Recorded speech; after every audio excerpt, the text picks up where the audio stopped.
பகவான் ஸ்ரீகிருஷ்ணர் வைகுண்டம் எழுந்தருள்வதை சுகபிரம்ம ரிஷி பரீட்சித்தின் மனக்கண்களில் நிறுத்தினார். என் பிரிய ராஜனே, அப்போது கிருஷ்ணரின் தேகம் புகை சூழா அக்னி போல ஜொலித்தது. தேகத்திலிருந்து பரவிய ஒளி எண் திக்கையும் பிரகாசப்படுத்தியது.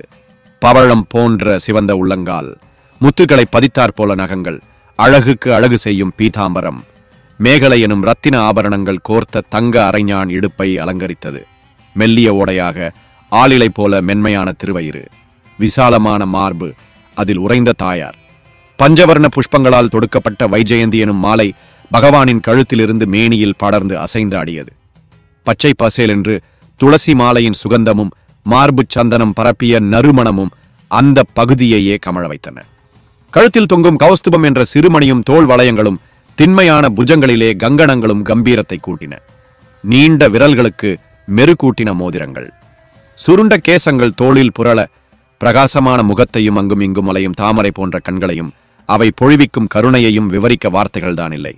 தீர்க்கமான நாசியும் கோவைப்பழ உதடுகளும் விசாலமான நெற்றியில் துலங்கும் கஸ்தூரி திலகமும் காதுகளில் கிணுகிணுக்கும் மகர குண்டலங்களும் சிரசில் ஜொலிக்கும் இரத்தின கிரீடங்களும் வெறும் வார்த்தைகளுக்கு அப்பாற்பட்ட எழில் கோலம் காட்டின. சதுர்புஜங்களில் சங்கு, சக்கரம், கதை, தாமரை என ஏந்தி நிற்கும் கம்பீர தோற்றத்தை அந்த மங்களமூர்த்தியை ஜரன் எனும் வேடன் கைகூப்பி தரிசித்து திகைத்து கிடந்தான். மாபெரும் போர்களில் அனாயாசமாக எதிரிகளை துவம்சம் செய்த பகவான் இங்கு என் சிறு அம்புக்கு கட்டுப்படுகிறாரே என்று கருணையின் விந்தையை எண்ணி கண்ணீர் விட்டான். பகவான் அவனுக்கு பாகவத தர்மங்கள் அனைத்தையும் உபதேசித்தார். நிறைவாக, ஒன்றும் கவலைப்படாதே ஜரா, நான் விரும்பியதைத்தான் நீ செய்திருக்கிறாய். மகா புண்ணியசாலிகள் சென்று சேரும் சொர்க்கலோகத்திற்கு நீ போவாய் என்று ஆசி அளித்தார். ஜரன் விண்ணுலகம் ஏகினான்.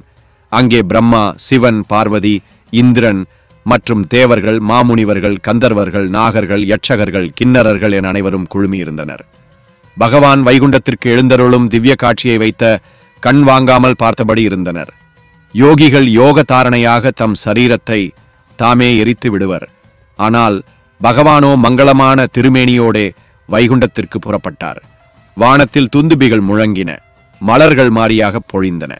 சத்தியம், தர்மம், தைரியம், கீர்த்தி, ஸ்ரீதேவி ஆகிய பெருஞ்சக்திகள் பகவானை தொடர்ந்தன. பிரம்மாவும் ஈசனும் பகவானின் இந்த யோக பிரபாவத்தை கண்டு ஆச்சரியமடைந்தனர். பிறகு அவரவர் லோகங்களுக்குச் சென்றனர். ஒரு நடிகன் பற்பல வேஷங்களை போட்டுக்கொண்டு நடித்தாலும் தான் யார் என்பதை மறக்காதிருப்பான். அதுபோல ஸ்ரீகிருஷ்ணர் அவதரித்தது முதல் வைகுண்டத்திற்கு எழுந்தருளியது வரை எல்லாவற்றையுமே லீலைகளாக நிகழ்த்திவிட்டார். இன்னொரு முக்கிய விஷயம், ஆத்ம நிஷ்டர்களான ஞானிகளுக்கு அவர் முன் உதாரணமாக திகழ்ந்தார்.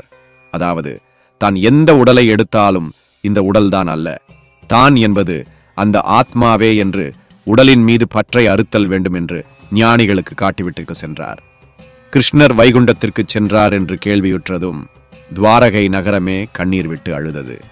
தேவகி, ரோகிணி, வசுதேவர் போன்றோர் மூர்ச்சையுற்றனர். கிருஷ்ணரின் பட்டத்தரசிகள் தியானத்தில் ஆழ்ந்தனர். பலர் யோகாக்னி மூட்டி அக்கினியில் பிரவேசித்தார்கள். பாண்டவர்கள் இந்த துக்கம் தாங்காமல் அலறி துடித்தார்கள். அர்ஜுனன் பைத்தியம் பிடித்தவன் போல் அலைந்தான். இருக்கவே இருக்காது, என் நண்பன் கிருஷ்ணன் எங்கேயும் போகவில்லை, நாளையே வந்து விடுவான் என்று அரற்றினான். மற்ற சகோதரர்கள் ஒருவர் மாற்றி ஒருவராக அவனை தேற்றினர். அர்ஜுனனுக்கு கீதையின் ஒவ்வொரு ஸ்லோகமும் நினைவிற்கு வந்தது. மெல்ல அவனுக்குள் தெளிவு பிறந்தது. வேறொரு பக்கம் துவாரகையை ஆழி பேரலைகள் சூழ்ந்து நொடிப்பொழுதில் மூழ்கடித்தது. அர்ஜுனன் எல்லோரையும் அழைத்துக் கொண்டு இந்திர பிரஸ்தம் என்று அழைக்கப்பட்ட பாரத தலைநகருக்கு வந்தான். எல்லோருடைய நீத்தார் கடன்களையும் பாண்டவர்கள் முன்னின்று முடித்து வைத்தனர். பகவான் வைகுண்டம் சென்ற அந்த கணத்தில் கலியுகம் தொடங்கியது என்று பெரியோர்கள் சொல்கிறார்கள். சுகபிரம்ம ரிஷி பரீட்சித்துக்கு கலிகாலத்தினுடைய ஆரம்பம் முதல் முடிவு வரை அதன் தன்மைகளை எடுத்து கூறினார். கலியில் எத்தனை மன்னர்கள் ஆழ்வார்கள் என்றும் அதர்மம் எப்படி தழைத்தோங்கும் என்றும் ஆணித்தரமாக கூறினார். கலிகால மனிதர்களின் சுபாவத்தை அங்குலம் அங்குலமாக விவரித்தார்.